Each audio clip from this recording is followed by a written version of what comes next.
Olá, pessoal, tudo jóia? Estamos aqui, então, no nosso terceiro episódio do Connect, canal esse que nós vamos falar sobre soluções empresariais, juntamente com a Mili, que está aqui comigo, Oi. E com o Vanderlei. Olá, pessoal. Hoje nós trouxemos um tema que muitas pessoas perguntam para nós, porque até a questão da Mili trouxe uma questão de lastro, né, nos episódios anteriores aí. E pensando nesse lastro, hoje nós vamos dar abertura para falarmos de cases que nós trabalhamos e alguns estão em processo ainda, né, Vanderlei, que a gente vai falar um pouquinho aqui hoje. Não vamos falar nomes, fica aí um pouquinho na curiosidade do pessoal, mas a ideia é contar um pouquinho como nós chegamos, o que foi feito e como que ficou no final das contas, ou como vai ficar, qual a perspectiva e coisa e tal, para que as pessoas entendam como que funciona, né, o trabalho da consultoria, como que funciona o processo, né, de entendimento ali do que está acontecendo e tal, e como que isso finaliza, o caminho que vai tomando e tal, e a gente vai contando isso no meio do caminho para vocês. Eu começo com a minha? Vocês acham que vou começar isso? E aí vocês vão pode trazer perguntas.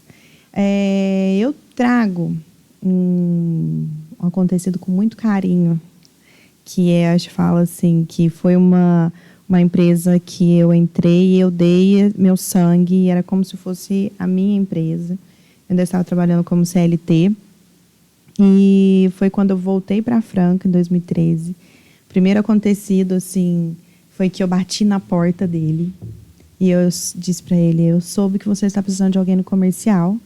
E estou precisando mesmo. Eu falei assim: eu vim trabalhar com você. Aí ele já me olhou assim, falou: como assim, menina, né? Aí ele falou: qual que é o valor que você... O que você faz? Tal. Aí eu falei que fazia, que era formada em marketing, que já tinha trabalhado no comercial de outras empresas calçadistas aqui em Franca. E aí ele falou: mas então quanto que você quer ganhar? Aí eu falei um valor bem alto. Ele: mas então você bate na minha porta. Inteligente achado doido, achou doido ou doido. Você quer ir num salário desse tamanho? Eu falei: mas a gente vai fazer o seguinte: se em 6 meses eu não te der o retorno, eu saio, você não precisa me pagar nada e tá tudo certo. Aí ele falou assim: a proposta agora ficou diferente, ficou ousada, agora eu gostei.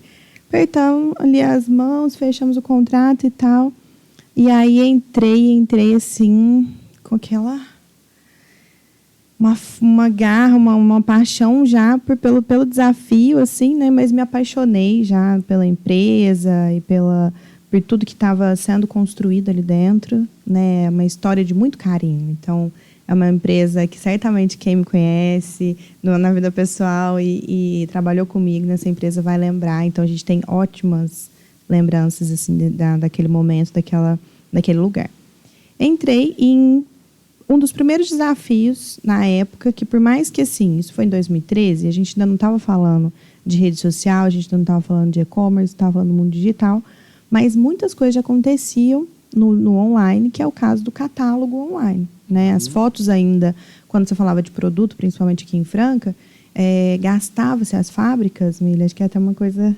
Eu vou te contar essas histórias, assim. A gente gastava muito com foto, gastava muito com mostruário, com impressão, gastava muito, por exemplo, as coleções que eram feitas 2 vezes ao ano, né, primavera, verão, outono e inverno, gastava-se assim, uma fábrica pequena, 80, 100 mil reais naquela época, para apresentar em feiras. E aí vinha aquele tanto de catálogo, aqui vinha aquele tanto de mostruário para representante, então, uma fortuna, porque eles recebiam basicamente ali, vamos colocar 100 pés, e era pés, então tinha que juntar os pares. Então sempre foi um dinheiro assim, que sempre parecia que ia pelo ralo, era uma coisa... E eu trouxe a proposta do catálogo digital, catálogo online na época, porque já era uma referência que eu tinha acabado de chegar de São Paulo, em Franca, já tinha visto outras coisas, né? E aí, mas cadê a foto? Não tinha foto. Mas cadê o catálogo? Não tinha catálogo. Então, a primeira coisa que eu fui fazer, correr atrás daquilo lá. Mas e cadê a história disso? Não tinha história. É calçado infantil e não tinha uma historinha, né, contada ali, um tema de coleção e coisa e tal. Fui atrás disso, dessas fotos, desse catálogo, de construir essa história, tudo eu ali em cima. Quando eu cheguei, bom, agora está pronto, vou para o cliente porque eu preciso vender. Peguei as listagens e fui começar a fazer o contato dos clientes. Nesse momento, quando eu entrei quando eu percebi ali como que estava, fazia na época 800 pares por dia. E o planejamento disso era, fecha o pedido num dia, corre no outro dia na produção para fazer. E a hora que eu vi aquilo, eu travei. Falei, meu Deus, isso aqui tá errado, pelo amor de Deus. Porque eu vinha de um outro lugar que fazia o planejamento para meses. A gente ia para a feira e fechava 3, 5 meses, 3, 4, 5 meses para frente. E o que eu estava, naquele momento, estava vivendo algo que era, vendia num dia, chegava no outro dia para poder cortar e fazer o produto. Então, era diário aquele negócio. Para quem lembra do Kanban, nem pensar, né? Era pior que isso. Vanderlei do céu, era assim. E quando eu vi, eu me assustei muito, porque aí eu vi qual que era a realidade da empresa, não pela venda em si. Eu vi que aquilo era um problema, porque qual que era a estrutura dele de produção? Enorme, tá? A gente está falando que tinha mais ou menos ali umas 30, 40 pessoas trabalhando no barracão.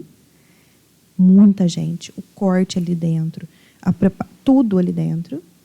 E a produção de 800 parzinhos, que saía correndo para descer a escadinha ali de 7 horas da manhã para a produção começar a fazer. Quer dizer, literalmente era aquela empresa de departamentos, né? Era. Cada um cuidava do seu, Cada mas ninguém conversava para para tentar convergir para o mesmo ponto. Era. Ele sabia que ele tinha um problema até então, assim, né? Só que eu acredito muito, um dia a gente pode até trazê-lo para conversar, que é uma pessoa que tem uma experiência, assim, em muitas empresas e tal, é muito legal de conversar com ele. E ele tinha essa noção, mas eu acredito muito que ele não sabia como sair daquilo. Okay. E eu cheguei com a solução.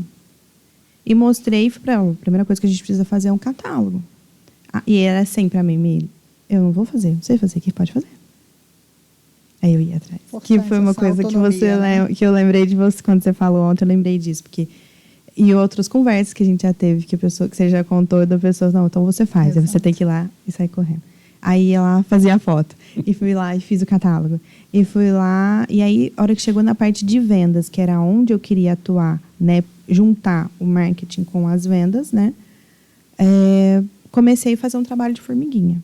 Naquele cenário, eram 800 pares por dia, em 3 meses, 4 meses, a gente chegou a 2.500 pares por dia. Super case. E aí, é um case assim, que vou levar para a vida, mas aí as pessoas me perguntam, Maria Fernanda, mas o que você fez? Estruturei o bendito do catálogo. Então, era o jeito que os clientes estavam vendo o produto. Depois eu liguei. Minha meta pessoal era ligar para 25 clientes todos os dias. Era uma planilha, tirei do próprio sistema dele. Os clientes que não compravam há 3 meses, 6 meses, 1 ano. Fui fazendo uma escalinha para poder entender. O de 1 ano vai ser mais difícil, deixa eu entender, deixa eu revezar os de 1 ano com os de 6 meses. E aqui, ó, ligando. Não comprei porque o representante não passou. Mas quem que é o comprador? Vou anotar. Que hora que o comprador está? Tal hora, anotava. Ligar, tal hora. Aí passava no outro dia, você já passava. Aquela mudança que a gente fala, né? Saiu do camarada que faz o pedido para aquele que sai para o relacionamento com o cliente, né? Total. Porque é a diferença que tem do tirador de pedido lá, né? Vem aqui para tirar o pedido e aquele cara que se relaciona com o cliente, vai entender a demanda dele, começa a pesquisar o que o mercado tem como tendência até para te ajudar a ter o mínimo de previsibilidade, né? Porque senão você estava, na verdade, dá mais a impressão que você estava no batalhão do Corpo de Bombeiros, né? O tempo todo apagando incêndio. Quando, na verdade, para sair de uma situação como essa, só com o mínimo de previsibilidade e uma estrutura mínima, né, de relacionamento com o teu cliente, relacionamento interno, que muitas vezes falta. E aí foi exatamente esse o passo. A gente conseguiu estabelecer esse com os clientes, à medida com o nosso lojista. À medida que isso foi acontecendo, eu tive que reforçar o relacionamento com os representantes. E aí eu sou promovida já no 6º mês que estava com ele, no momento que a gente tinha que né, dissolver ali a parceria, já tinha provado que a contratação estava ok. E aí eu entro, depois desses 6 meses, com os representantes, atuando como gerente de vendas, porque eu precisava, esse relacionamento precisava acontecer com o representante, porque ele era, naquele momento a gente não tinha nada desse cenário que a gente vive hoje, ele ainda era o tirador de pedido. Então, aí depois do 6º mês, eu fui para viajar com os representantes, fazer feira. Aí a gente começa uma outra etapa, que era fortalecer que aqueles 2.500 pares ficassem todos os dias, né? Eles não podiam voltar aos 800, voltar a 2.000, porque isso já não podia acontecer ali. Questões financeiras, de produção, processo, coisa e tal, né? Básica. Bate um pouco, eu não sei se um ou 2 episódios para trás, eu não me lembro, que a gente comentava da questão, né? Você chega numa empresa e vai conversar com o empresário, ele fala que eu estou com um problema nas vendas. Uhum. E aí de leve você fala assim, mas tá, legal. E o teu relacionamento com o cliente, o teu pós-vendas, as tuas entregas, como é que elas estão? Elas estão acontecendo de acordo com o que foi programado? E aí ele para e fica te olhando e aquilo te diz o seguinte, eu não sei o que acontece na minha empresa, e quando o meu número de pedidos tirados, né, usando o seu exemplo, diminui, eu acho que o meu problema está na minha área comercial, está na minha área de vendas. Agora, peraí, anos que eu não falo com aquele cliente, anos que eu não me relaciono com esse mercado, com aquela região, de repente, no mercado calçadista, tinha muito aqui dos representantes comerciais por região, eles deixavam muito na mão dos representantes. Olha lá. Muito na mão dos representantes. E isso não era um cenário só daquela fábrica, era um cenário, naquele momento ali era 100%, então a pessoa da venda que estava ali, você fala, mas ele não tinha comercial? Ele tinha, e a pessoa que estava atuando estava tentando o relacionamento com o representante. E aí o que eu fiz foi, não, peraí, se o representante não está dando certo, deixa eu conversar lá na frente. Deixa eu conversar lá na frente. Ah, mas não compro mais por conta disso. Ah, então, se você não compra mais porque o representante não passou.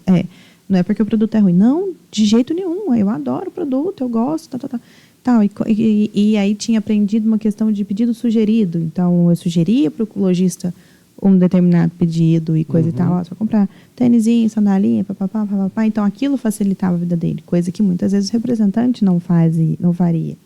Que ele queria só, né? E ele não ia passar depois de muito tempo. Isso era uma realidade. Então, estou falando de uma cidade de Minas que era 1.000 quilômetros da cidade dele. Eu não tinha WhatsApp, eu não tinha e-mail. E ele só ia passar de novo daqui quanto tempo para tirar mais pedido. Então, ele forçava o pedido e muitas das vezes ele não sabia se o lojista tinha vendido, o que tinha acontecido, porque ele também não ligava. Era e ainda é a triste realidade de algumas empresas, né, que enxergam o volume de vendas baseado nos pedidos tirados. Né? Exato. Não tem nenhum tipo de dado, de informação, que acho que inclusive a Mili deve falar alguma coisa a respeito que tem a ver com a conversinha que a gente teve do case dela, e tirador de pedido. Agora, o comercial em si vai muito além da retirada do pedido. Né? É também uma área de relacionamento intenso. Nossa. E uma área que, por mais que a empresa terceirize ou dependa de algum representante comercial, como você colocou, ainda assim a empresa tem que ter a informação na mão, ela tem que saber o que está acontecendo. Ela não pode ficar à mercê do que está acontecendo. Por quê? Porque quando você fala de dinheiro, de meta, né, de comissão sobre a venda, o cara vai de 0 a 100 por hora em fração de segundos nas duas direções. Porque no momento ele está motivado, eu quero bater meta, eu preciso fazer funcionar. No outro, de repente, eu estou focado em alguma outra coisa, não me é interessante. Então, se não tiver um acompanhamento para saber o que está acontecendo, você vai confiar no quê? No que ele falou? Mas aquele cliente lá não quer saber. Aí você vai lá, visita o cliente e tem o que você falou aí. Não, eu só não fiz nenhum pedido porque ninguém me visitou. Né? Aquela história do double check, né? Você confia, mas você tem que ter o mínimo de informação, fazer alguma checagem de vez em quando. O mercado às vezes fala do cliente oculto, né? Então, cria o seu mecanismo, não precisa ser nada muito elaborado, mas cria um mecanismo de monitoramento. Graças a Deus, esse mecanismo, naquele momento, tinha o nome de Maria Fernanda. Né? Trouxe os caras à luz da realidade para mudar um pouco esse cenário. E aí a questão, eu estava comentando ontem com a Mili, que tem uma história de um relacionamento com um representante que foi muito bonitinho, assim, porque era uma pessoa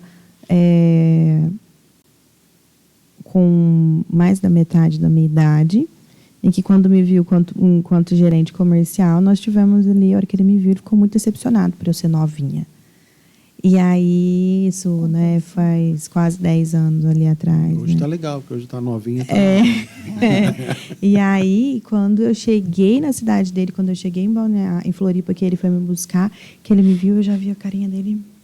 Fechou. Eu falei, meu Deus, e agora como é que eu vou fazer e tal? E aí, a gente conseguiu conversar e nós viajamos Santa Catarina de carro até quase perto de São Joaquim, a gente andou junto muito tempo e tal, e aí eu fui conseguindo tirar dele e fui conseguindo entender por que ele não vendia. Credibilidade não tem nada a ver com idade. Não, Mas aí, por quê? Por conta justamente dessa carinha burradinha dele, a gente chegou num cliente uma vez que tinha umas 5 lojas só no calçadão ali, de uma cidade pequena, né, de Santa Catarina, mas para nós era muito importante.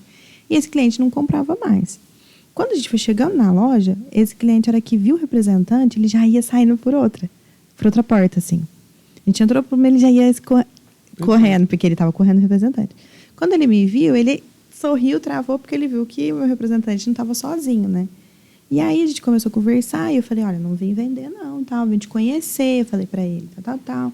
E aí ele uma das primeiras conversas dele para mim já foi, você é de Franca, lá tem muito café, né? E tal, papapá.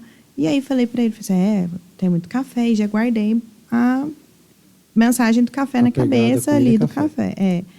E ele falou mais algumas coisinhas e tal, a gente só não vendeu mesmo. Eu realmente fui para conversar com ele ali, eu queria entender por que não estava vendendo, olhei o produto onde que estava exposto e tal, e fui embora.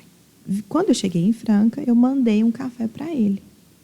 E ele ficou extremamente feliz, ficou muito grato, papapá, e voltou a comprar da gente. E aí, na época, eu falei para o representante, poxa, era um pacote de café. Como relacionamento. Tirava, por que você não me falou? Nossa, que era... tirava ali, né? Pelo amor de Deus, era um pacote. A comissão dele brincando.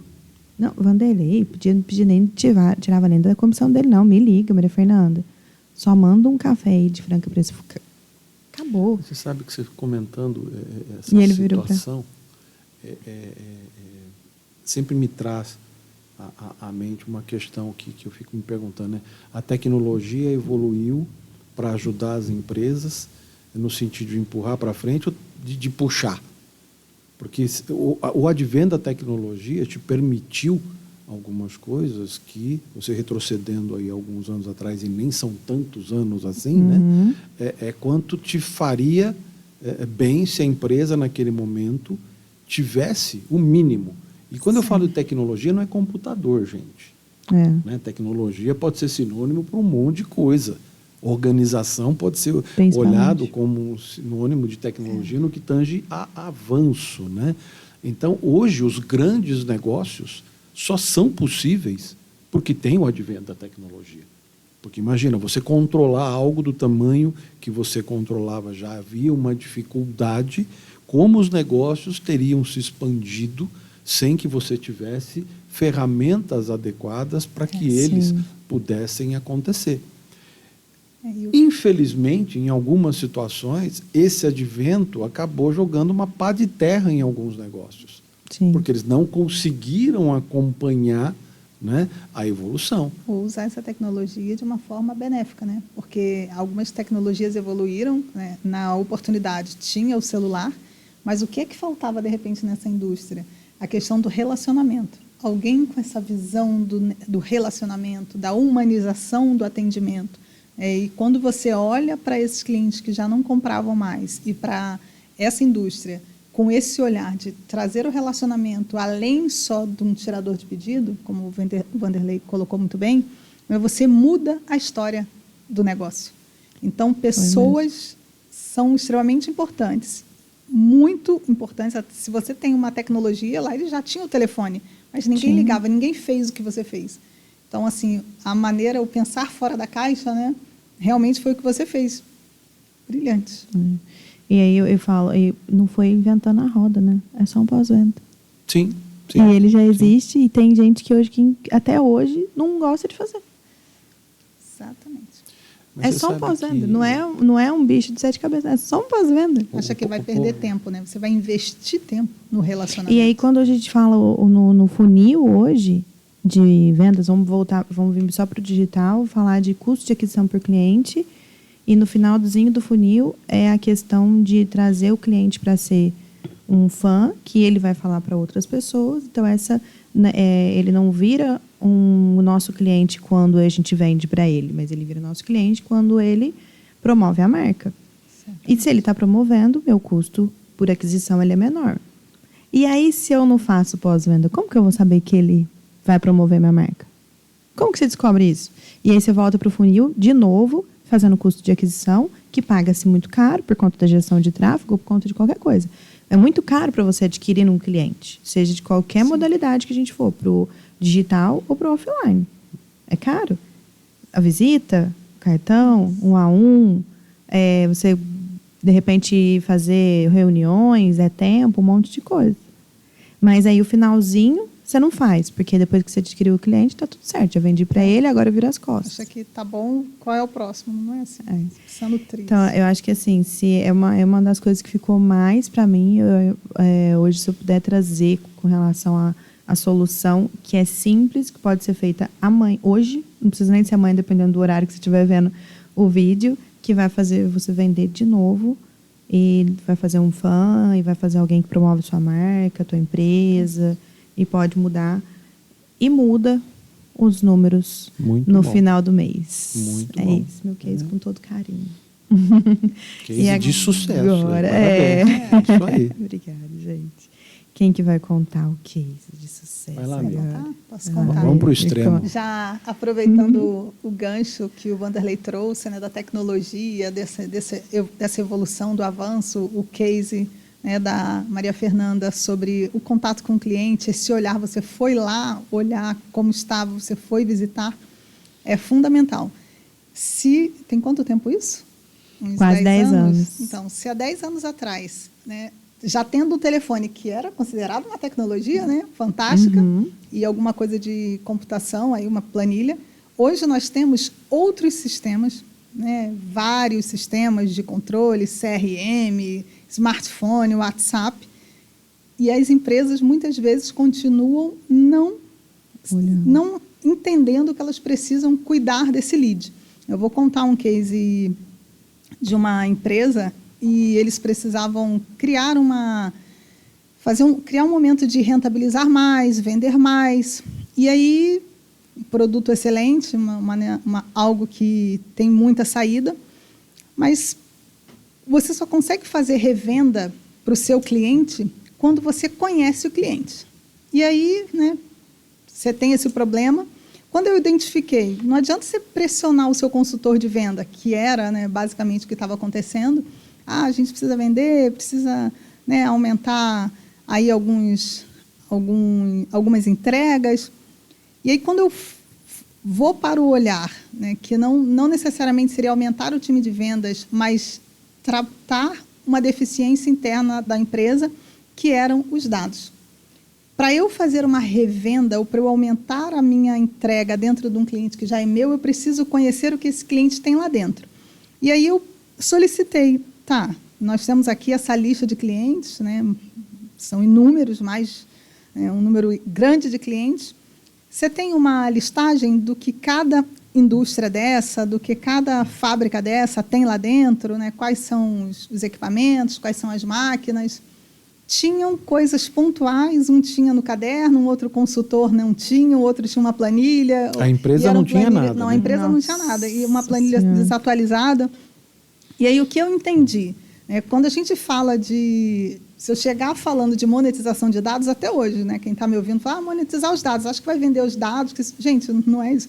Monetizar dados é quando você tem um dado importante e estratégico do seu negócio, e você olha para esse dado e, a partir você começa a entender como ele te traz informações importantes para que você possa ampliar a sua presença ali. Seja identificando uma necessidade, customizando um produto ou uma solução que você já tem, entregando algo novo para ele, ou simplesmente indo lá se propondo fazer uma revisão para tornar aquela, no caso de uma indústria, né, mais eficiente, entregando uma eficiência energética, talvez o que for possível. E aí o que eu fiz? Uma vez que eu tinha muitos clientes, então eu preciso conhecer esse cliente. Eu criei inicialmente, foi um Excel básico, criei uma arquitetura de dados muito simples. Eu tenho muito isso comigo, eu gosto de simplificar. Eu acho, faço simples, depois podemos complicar? Podemos, mas faço simples agora. Então, criei uma planilha em Excel em que qualquer pessoa, mesmo que não conhecesse, não tivesse um conhecimento aprofundado industrial, que eram os clientes que nós queríamos conhecer, ela pudesse entrar dentro daquela indústria, daquela operação e fazer um diagnóstico. Ela ia fazendo um levantamento, eu construí isso, né, de uma forma que essas informações viessem de cima para baixo. Né? Criado essa planilha, como é que a gente pode eficientizar isso? Porque o consultor lá não vai abrir um computador no meio da fábrica, tem fábricas que você vai percorrer que você tem que levar uma semana. Fábricas enormes, não estou comentando aqui de fábricas hoje, aí, de repente, até grandes. Estou falando de extremamente grandes. E quem está nos ouvindo, o problema é o mesmo se a sua for pequena, tá? Isso é verdade. Não é para mim, não, porque está gerando bilhões. A carapuça também serve para o pequenininho. Para vocês entenderem, extremamente grandes. Tem fábricas que a gente leva uma semana para percorrer, que a gente depende de muitas autorizações e liberações para entrar. Não é simples. E aí, o Excel não era interessante. Então, busquei dentro dessa companhia, que não era, dessa empresa, não era uma empresa que, basicamente nenhuma, né, tem essa visão dos dados, como é importante você ter os dados e criar dentro da empresa. Sempre acho que você precisa comprar um software, que você precisa pagar muito caro por uma licença. E eu trouxe essa simplificação. Eu perguntei, alguém sabe usar aqui Power BI? Alguém sabe usar aqui aplicativos, softwares básicos que estão disponíveis, que a gente pagando uma licença consiga customizar? Aí localizei um estagiário, passei esse modelo em Excel para ele, ele criou um aplicativo, né? Eu fui passando as instruções, eu faço arquitetura de dados, mas eu não sou programadora. Mas vamos fazer assim, faz assim, acompanhei toda essa... Excel, eu não resisto a essas coisas. A turma fala que estagiário é só para reduzir custo. Se liga, cabeção.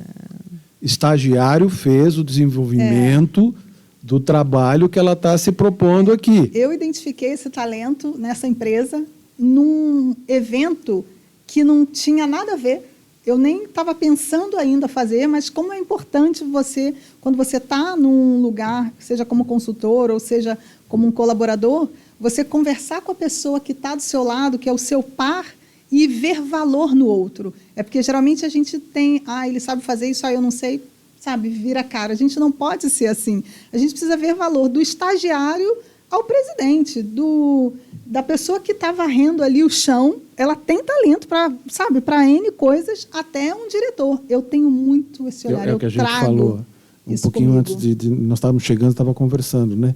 O estagiário chegou botando terror, é bem capaz, né, do chefe, do intermediário, falar, ô estagiário, fica na sua, que você está começando a aparecer, né? Aquela competição, aquela coisa louca que está cada um preocupado com si mesmo, mas ninguém está olhando para aquilo que a empresa está sendo necessário e o que cada um pode oferecer, né, independentemente de quem seja.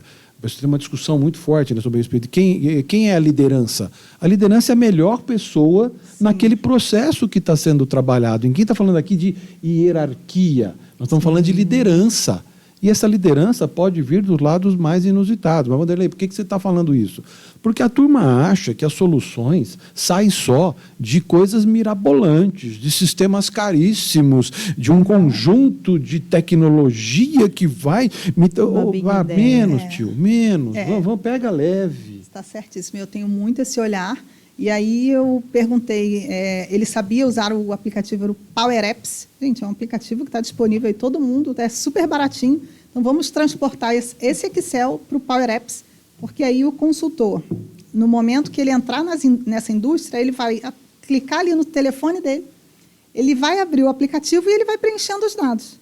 A partir de então, começamos a construir esse aplicativo, né, para diagnóstico de várias indústrias, para que conseguíssemos entender o que tinha lá dentro, para que a gente pudesse identificar como entregar mais soluções para esse cliente. Então, assim, foi fantástico. No começo, muita gente, né? Muita gente cético, né? Porque sempre fica, isso não vai funcionar, não, torce assim o nariz. Mas algumas pessoas pegaram, né, junto comigo para abraçar esse projeto. Criamos um aplicativo simples, gente, simples, no Power Apps. Depois dele pronto, fiz basicamente um overview com as pessoas que seriam envolvidas, né, para ensiná-las o racional. A partir desse dado, qual é o objetivo, né? Na verdade, eu já tinha criado do aplicativo, que é o diagnóstico, depois uma gestão à vista, que esses dados seriam transportados para um Power BI, criando uma on-page com várias informações, e futuramente criando uma outra área estratégica, que poderia ser até um novo segmento, né, para essa empresa, para customizar soluções exclusivas, entregando outras possibilidades dentro do próprio negócio. E imagina, usando um estagiário e um Power Apps baratinho. Criamos o aplicativo, customizamos essa solução, ficou pronto, testamos, validamos a interface, criamos um evento, apresentamos aí para os times de consultores, né, para a gerência, diretoria.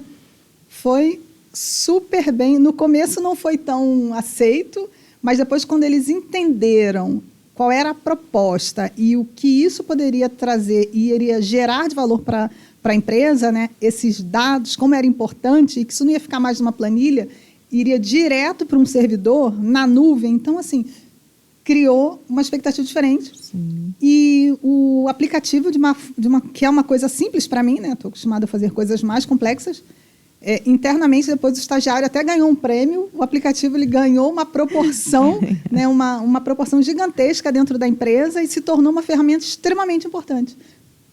Quase em todas as reuniões, ele era falado, ele era apresentado como um case interessante, o que iria ser feito a partir de então. Então, assim, eu costumo dizer, ninguém sente falta do que nunca teve, mas fica a dica, dados são o novo petróleo. A partir de dados é possível fazer muito dinheiro. E eu falei num dos episódios, né, anteriores, que o meu trabalho, eu entro na empresa olhando como eu posso fazer essa empresa ganhar mais dinheiro. Então, a partir do que ela já tem, uma coisa extremamente simples, né, quanto de negócio isso não vai gerar? E a partir de uma iniciativa que está disponível para todo mundo, pessoal. Se você entrar aí no seu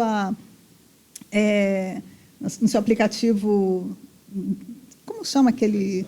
Na Play Store, você procura lá, Power Apps. Se você tiver alguém, ou você pode contratar uma pessoa para criar isso para você, está ali disponível e não é nada absurdamente caro. Se ficar na dúvida também, comenta. Comenta aqui. Que a Milha ajuda, tá? Fica tranquilo. Eu te dou ali o link onde você pode encontrar o Power Apps. Agora, a pergunta que não quer calar. O estagiário foi efetivado ou não? Vai ser. Vai ser. Ele estava no período. Todo mundo ficou com essa dúvida, né? Esse menino foi, no mínimo, efetivado. Aí ele merece ser, né? Então, assim, uma coisa que é muito importante, né? De você jogar luz na pessoa também, né? Independente de quem ela seja. Se ela tem um talento, você precisa jogar luz naquela pessoa e dar uma oportunidade.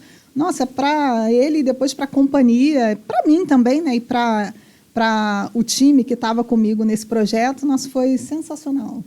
É um case assim, que eu trago com muito carinho e é uma área que eu bato o pé, que as empresas precisam começar a cuidar, a olhar dos seus dados. Da empresa pequena à empresa grande, nesse caso estou falando de uma das maiores empresas da América Latina, que não sabia como fazer essa coleta, análise para transformar esses dados de uma forma lícita possível em futuros negócios e, basicamente, em dinheiro.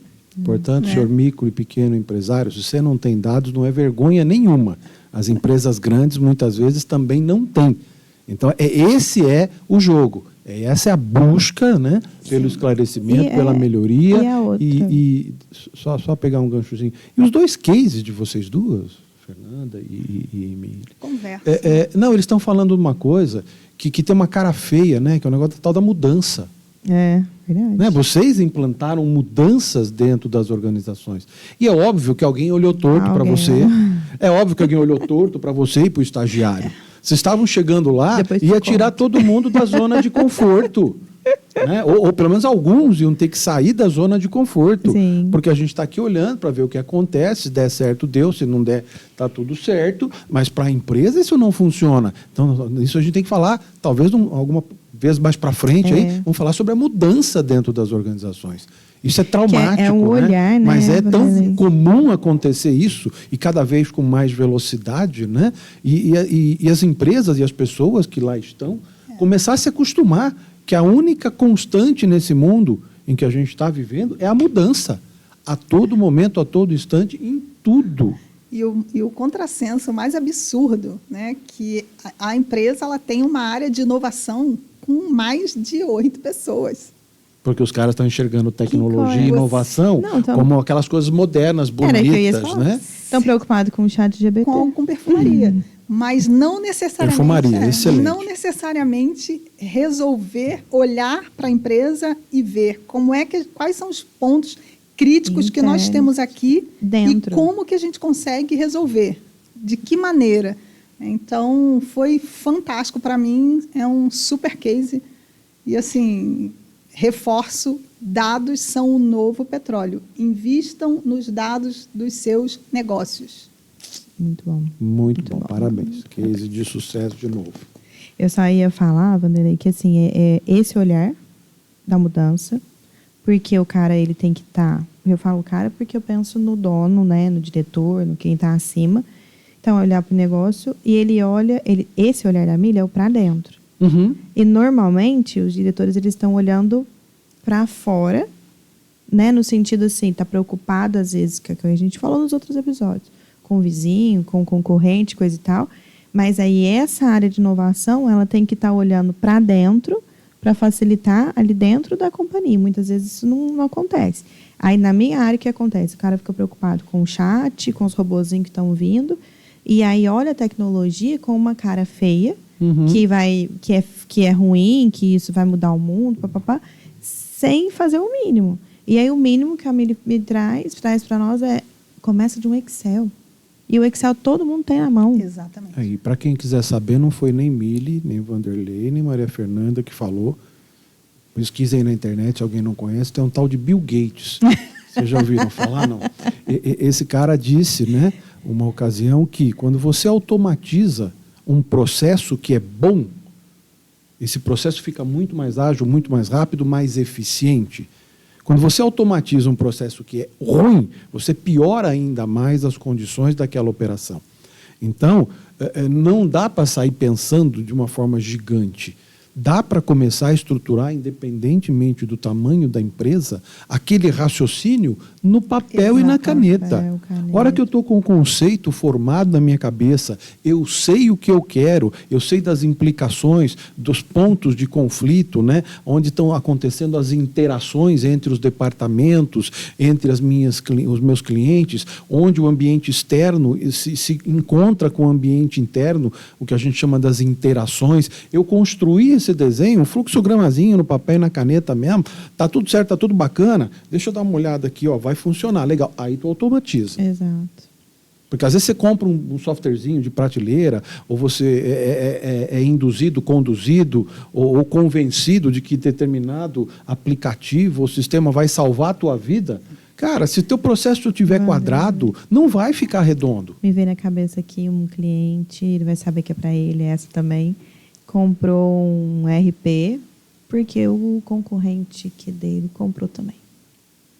E aí gastou, pagou por 12 meses. A hora que ele chegou, o RP não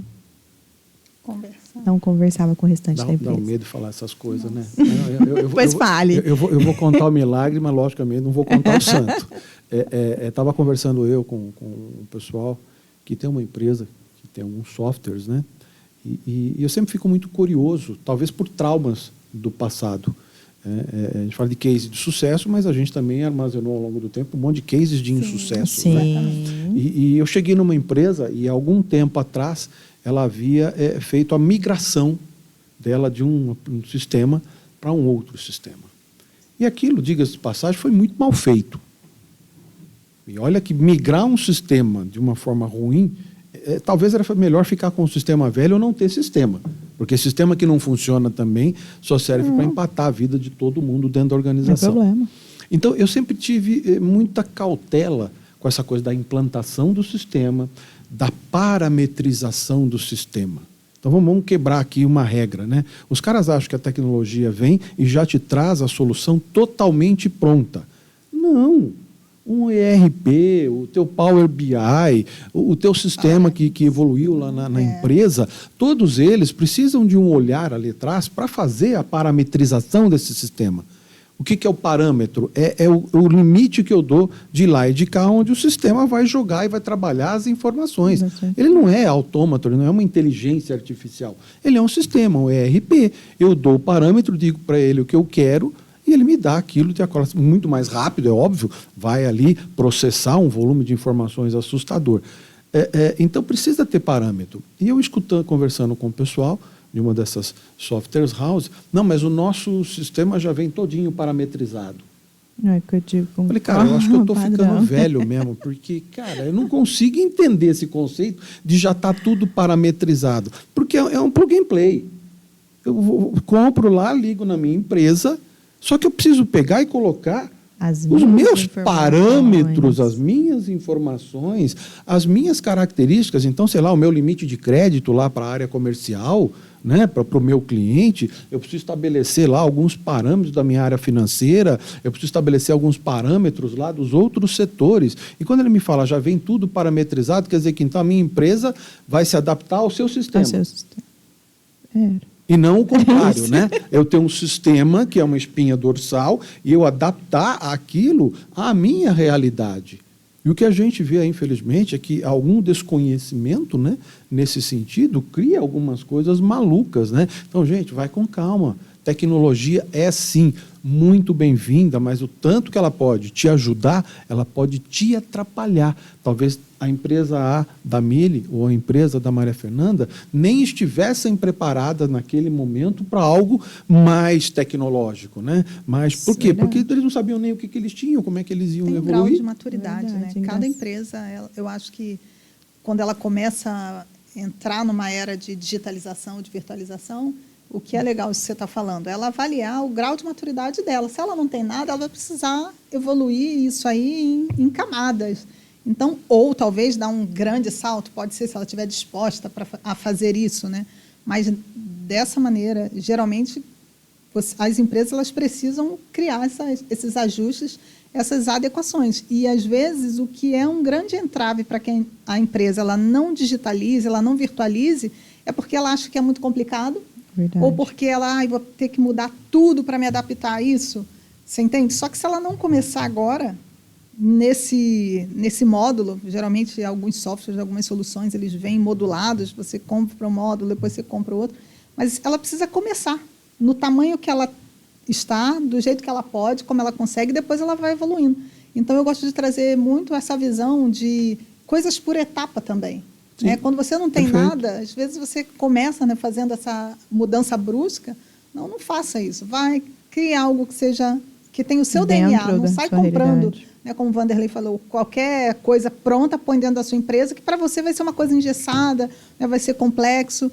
Então, busque informações. Por onde você pode começar? De repente, não começa com a empresa inteira. Começa por uma área, né, por um setor, ou por algo que realmente seja mais promissor, te traga resultados mais rápidos. Né? Mas, assim, faça. Né? Invista em tecnologia, invista em inovação. Tem para todos os bolsos e tamanhos. Né? E um mercado muito vasto, né? Você não está refém de uma ou duas empresas. Existem N empresas aí que podem atender a tua necessidade. Ou até desenvolver dentro da própria empresa. Como foi o caso, né? O Power Apps, você customiza ali, absorve um talento, né, que tem a habilidade e vai customizando dentro da empresa. Ou um Power BI, se você não necessariamente precisa, né, de um aplicativo para fazer inserção de informações, nem coleta de dados, mas é importante ver o que está disponível, até o Excel ou o VBA, Tem ferramentas assim muito acessíveis que podem ser utilizadas. E lembrando o seguinte, que até é uma coisa que a Mili falou, isso demanda planejamento, e o nosso episódio de planejamento é o nosso número 1 do canal. Se alguém tiver alguma dúvida, precisar de algum insight com relação ao planejamento, corre lá no nosso primeiro episódio. Não está em outro idioma, não está. Não tá difícil a muito leitura. facinho de entender o que a gente está falando. Isso aí. Agora, conta para nós, Wanderley, seu case. Vamos atual. lá. Em vez de trabalhar com a história de Do um case de isso. sucesso, vamos falar um pouquinho sobre um case que eu estou vivendo Boa. nesse momento, Legal. que eu acho que tem muito a ver com alguns anseios que existem no mercado. Né? A gente está falando aí de um momento pós-pandemia, onde a gente discute a questão das oportunidades de emprego, e o Brasil nunca foi tão empreendedor, mesmo sendo um país, né, muito empreendedor, nunca foi tão empreendedor quando está sendo pós-pandemia. Isso tem aspectos positivos e aspectos não tanto. Por quê? Porque muitas vezes você vê acontecer no mercado aquela busca por um empreendedorismo por falta de opção. E às vezes as pessoas não estão conseguindo enxergar. Então eu acho que esse case traz um pouco dessa luz, né? Porque muitas vezes, qual é um dos grandes dificultadores aí para um novo empreendedor? Todo mundo fala, eu tenho a vontade, eu sei fazer isso, mas eu não tenho dinheiro. E aí você começa a olhar para esse horizonte pós-pandemia e parece que dinheiro dos outros só existe para startup. Verdade. A gente esqueceu que no passado, com outros nomes, né, porque a gente tem essa mania hoje de ficar dando nome bonito para as coisas, né, com outros nomes, já existia aquele sócio investidor. Exato. Né? E hoje a gente ainda consegue classificar isso em algumas modalidades. Né? Quem eu quero como sócio investidor na minha empresa? Eu quero que ele participe da administração, eu quero que ele participe financeiramente. Qual é o tipo de sociedade que a gente está colocando? Eu estou falando isso porque eu estou assessorando uma empresa, ela já está desde 2020 no mercado online, trabalha com um segmento bem diferenciado aí do mercado, e é uma pessoa que já vem do segmento de tecnologia, trabalha com plataformas, então ele está montou lá o seu negócio. Nesse momento não é o negócio principal, não é a principal atividade dele, mas ele montou até para conseguir estruturar, até porque, como a gente está dizendo, o grande dificultador de todo pequeno iniciante empreendedor aí é capital. Né? Então começa pequeno, vamos ver como é que vai acontecer, e os marketplaces da vida apareceram inclusive por conta disso, né? Se associar a plataformas que possam te dar uma retaguarda, que encurtem, né, a minha distância até o comprador do produto. E ele já tem a plataforma instalada, começou em 2020 a vender, veio pandemia, quem já estava preparado, a gente falou disso rapidamente outro dia, quem estava preparado para o mercado online um pouco antes da pandemia, quem soube fazer negócio, nadou de braçada. Só não foi mais longe porque, como teve aqueles problemas, né, de insumos na indústria, boa parte das indústrias não tinham como produzir. E esse foi o gap, inclusive foi uma oscilação em termos de oferta e demanda. Né? O que aconteceu? Os preços deram uma subidinha e, na verdade, não era nem uma questão de preço, não tinha produto. Então, ele estava preparado, ele tinha um estoquezinho legal lá e deu uma decoladinha, foi muito bacana, o estoque reduziu, a venda começou a rarear, e aí ele analisou alguns dados, ele falou, cara, sem estoque não tem venda, óbvio, né? E eu não tenho capital para fazer isso, o que eu faço? E aí, conversando com alguns amigos, indicaram ele para conversar comigo, e nós conversamos um pouco para entender o negócio dele, um negócio bacaninha, eu não posso abrir porque está no momento de transição, mas é um negócio bacaninha de comércio online que tem vistas a crescimento, e esse crescimento embasado, Wanderley, o que a gente faz? Falei, vamos buscar financiamento. Não, mas financiamento, banco, é outra pedra no sapato do empreendedor, né? Falta de... Eu te falo assim, como experiência própria, parece que é um monstro de pedras, enorme, dificílimo de chegar perto. Perto. Impressionante como... E um olhar aí, talvez, de entidades governamentais, não quero falar de política, né? Mas esse empreendedorismo iria muito melhor se tivesse incentivo, porque ele já vai na raça. Imagina se tivesse algum tipo de incentivo. Hoje em dia, qualquer banco que você vai buscar, o cara ou tem garantia real ou não tem conversa. O cara está começando, filho, como é que ele pode ter tudo isso para oferecer? Aí pedem relacionamento, que normalmente esse é 1 ano, e aí como é que você... Então, quer dizer, você está começando, mas você precisa de 1 ano com relacionamento, a conta nunca fecha. É na garra mesmo. E aí, qual foi? Eu falei de financiamento, ele arrepiou. Sim. Ele falou, não, cara, se eu já estou com dificuldade, se eu for entrar, aí eu vou sair do financiamento para o endividamento, né? Não vai. Qual é a outra alternativa? Eu falei, cara, vamos estruturar essa perspectiva de crescimento, essa tua crença nesse teu segmento de mercado, nessa experiência que você já tem e você identificou que essa flutuação, né, está relacionada a estoque, porque o resto está funcionando bem, ele conhece das ferramentas, então implementou aquilo com muita propriedade. Mas como é que a gente faz? Investidor. Não, mas não quero montar uma startup. Falei, tá vendo como é que a gente cria, o mercado cria alguns tabus. Cara, não precisa ser startup. Vamos montar um planejamento estratégico para o ano de 2024. Volta lá no primeiro episódio de novo. Vamos montar um plano de negócios como se você estivesse começando o teu negócio do zero. Boa, Vanderlei. O que você quer fazer, cara? Eu quero fazer assim, assim, assim. Eu penso em diversificar, colocar algumas linhas, né, acessórias que estão relacionadas à atividade principal e parari. E então eu preciso disso, daquilo, do outro. Falei, vamos começar a desenhar. E nós começamos a desenhar, estruturar o plano de negócios. E falei, vai levantando dados, informações desse período que você já operou para a gente ter aqui na mão, né, informações para poder montar essa estruturação. Levanta o que você precisa, de fato, adquirir, que vai estar lá na linha do financiamento. É financiamento, né? Estou buscando um sócio, mas é um financiamento. Esse sócio investidor está financiando a minha operação. Exatamente. Vou lá o que eu preciso para o financiamento. E começa a levantar as informações que, com base no crescimento desse estoque, com base no crescimento da linha de produtos que você vai oferecer, nós precisamos fazer algumas continhas, porque, Mote, o cara vai te emprestar o dinheiro, é óbvio, sou o teu sócio investidor, Mili. A primeira coisa que a Mili vai me perguntar?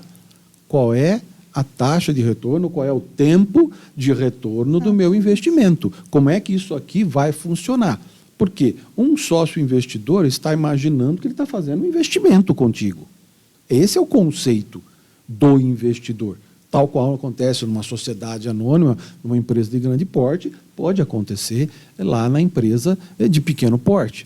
E aí nós olhamos lá, a característica da empresa fala do que a gente chama do investidor anjo no mercado, né, hoje. Ele está entrando com a remuneração, mas ele não vai participar necessariamente da gestão, da administração do negócio. O que dá para o empreendedor uma tremenda tranquilidade, porque ele tem a expertise. E já pensou eu ter como sócio, dentro da gestão, um cara que entende do negócio menos do que eu entendo? Não, né? A ideia não é essa. Então, investidor anjo, que é o camarada que está colocando capital dentro do teu negócio, mas que está vislumbrando ali o mesmo que todo investidor viu na startup, o mesmo que todo investidor vê numa SA. Eu estou aqui tendo retorno do meu investimento, só que eu vejo que para a sociedade esse tipo de situação contribui muito mais do que se eu colocar meu dinheiro no banco. Esse retorno financeiro de um investidor, para mim, tem muito mais valor, e não é valor econômico, estou falando de valor para a sociedade, quando você pega o teu capital e investe no negócio de alguém. Por quê? Porque ali eu estou gerando emprego, eu estou gerando divisas, eu estou gerando movimentação da economia. Então, a gente precisa começar a pensar e a discutir um pouco mais essas questões, e eu quis trazer esse case exatamente por conta disso, porque às vezes o empreendedor ele se coloca naquela situação de um beco sem saída. E não, existem alternativas, né? Consulte as pessoas certas. Lá vamos, acho que foi um ou outro episódio para trás, né? 5 minutos de conversa com a pessoa certa é melhor do que anos de conversa com a pessoa errada. Vai buscar algum tipo de apoio, vai buscar. E nós estamos lá, estamos já na etapa de finalização. Agora, é uma coisa importante, eu não posso esquecer de falar isso, gente. Montar um plano de negócios para buscar um investidor, né, um sócio investidor, não é garantia que vai funcionar, tá? Então, muito pé no chão. Um plano de negócios para montar uma estrutura, né, uma empresa, é igual um plano de negócio para buscar um sócio investidor. Naquele momento, os riscos são eminentes e não existem garantias. Se alguém te der garantia, não, vou montar um plano de negócio que você vai conseguir. Mentira! Não é assim que a banda toca. Então, vamos ser realistas para não ficar também incentivando ninguém a sair fazendo as coisas aí de forma maluca. Não, eu vou montar que eu vou conseguir um sócio investidor. Verdade. Calma lá, não foi isso que eu disse. Eu disse que se você fizer algo estruturadinho, existe uma forte possibilidade, sim, de você encontrar um sócio, uma empresa ou alguém do ramo, né? Às vezes, até a própria empresa fornecedora de produtos para isso, se vê ali uma possibilidade, né? Vai ali. O que aconteceu com algumas empresas do mercado, sem citar nome, eu estava no ramo e eu fui comprando outras que eu via como oportunidade, está acontecendo direto. A gente tem empresa na nossa cidade que tem comprado um monte por aí. Né? Pequenas empresas que muitas vezes vê que cresceu, que tem possibilidade, que é um negócio inteligente, eu vou lá e compro 51% daquela empresa, eu sou sócio. Sim. Então, é uma alternativa, tá? Quis trazer esse case exatamente para a gente abrir essa possibilidade. Nesse gancho, tem um outro case também, no caso de buscar dinheiro para a sua operação, para a empresa. Às vezes você já tem uma empresa, um negócio maduro, desenvolvido, né? Com faturamento, que tem algum lastro comercial de mercado. O que eu também já fiz algumas vezes? Orientar o empresário a fazer uma cisão parcial da própria empresa. E aí, no caso, empresa de engenharia, a gente consegue fazer cisão parcial a partir de alguns documentos técnicos, que a gente chama de capital, patrimônio intangível. Outros tipos de empresas, a gente consegue fazer também a cisão, não só com dinheiro. Tá? É possível monetizar hoje documentos, isso é totalmente legal, mas é pouco conhecido ainda por empresários. Então, se você quer, às vezes, expandir ou trazer um sócio novo para dentro do seu negócio ou inovar num core ou em outro segmento similar ao que você já faz, fazer uma cisão parcial dessa empresa, criando uma nova empresa, né? A sua empresa participando num determinado percentual, você absorve, traz um sócio novo para dentro dessa empresa que está sendo constituída e vão empreender novos projetos em novos mercados, em segmentos similares. Então, assim, existem muitas formas de trazer dinheiro dentro das empresas, de crescer, de buscar capital, e que muitas vezes os empresários eles desconhecem, porque ninguém sente falta do que nunca teve.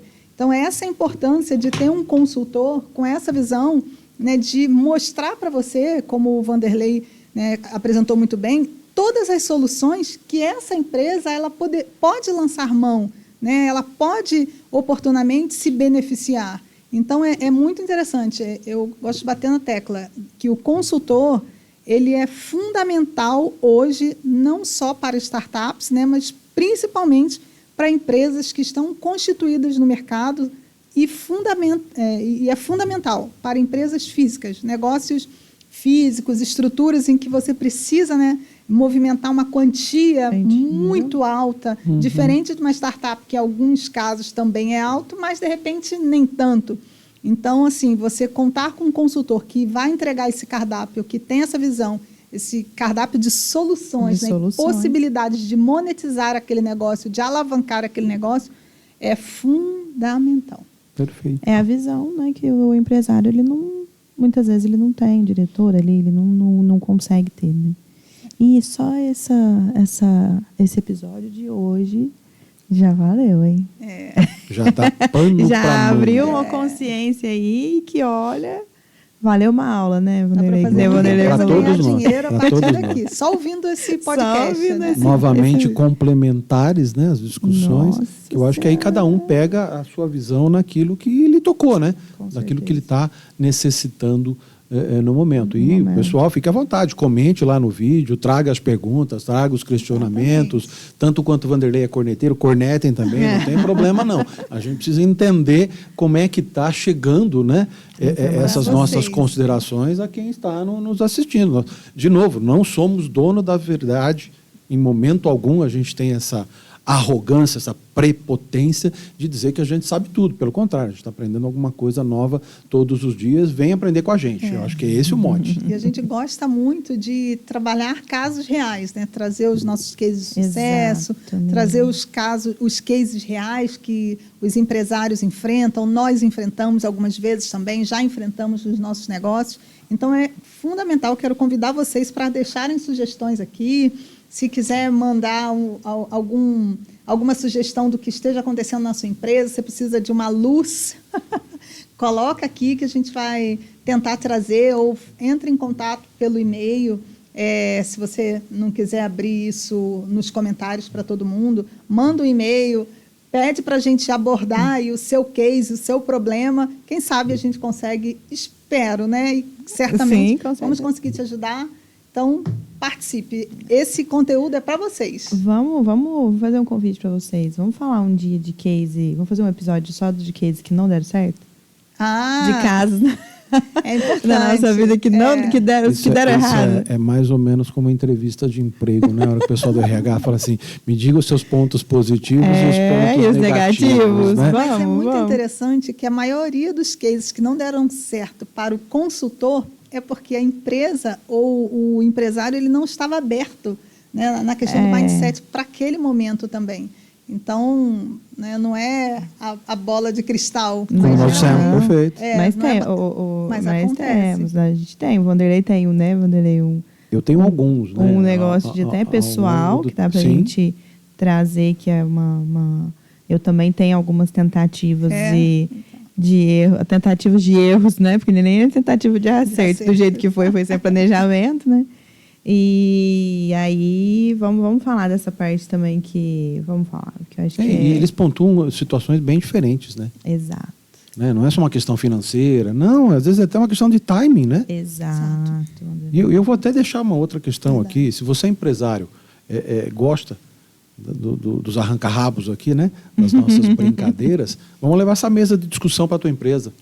Levanta verdade. Qual é a sua situação, que a gente vai lá na tua empresa, abre uma mesa redonda aqui e nós vamos discutir algumas coisas, a gente vai clarear aí o que pode estar acontecendo lá na sua empresa. Levamos cada um a nossa experiência, vamos fazer essa mesa redonda lá na sua empresa, tá? Aí aberto o convite. Boa ideia, maravilhosa. Você pode selecionar algumas empresas. Então, vamos deixar pessoal. O seguinte, se é empresário que estiver nos assistindo, quiser esse bate-papo, vamos deixar o e-mail, né, para não ficar algo, né? Perfeito. E aí nós vamos selecionar algumas empresas e aí a gente traz o case para cá. Se quiser deixar offline, a gente deixa, sem citar. Se quiser falar o nome da empresa, a gente fala também. Então, acompanhe os próximos episódios aí, que acredito muito que vai vir algumas empresas para cá para a gente poder conversar. Tá bom? Muito obrigada pelo nosso terceiro episódio. Gostei demais. Também. Convidar o pessoal para se inscrever no canal, dar um like, encaminhar para alguém que fez sentido todas nossas histórias aqui, nossa conversa. E estejam conosco, que daqui a pouco semana que vem tem o 4º episódio, daqui a pouco tem mais novidade. Toda semana vão acompanhando a gente aí aqui nas redes sociais. Tem bastante coisa legal para acontecer aí. Isso aí. Muito obrigada. Valeu, Obrigada, pessoal. Obrigada.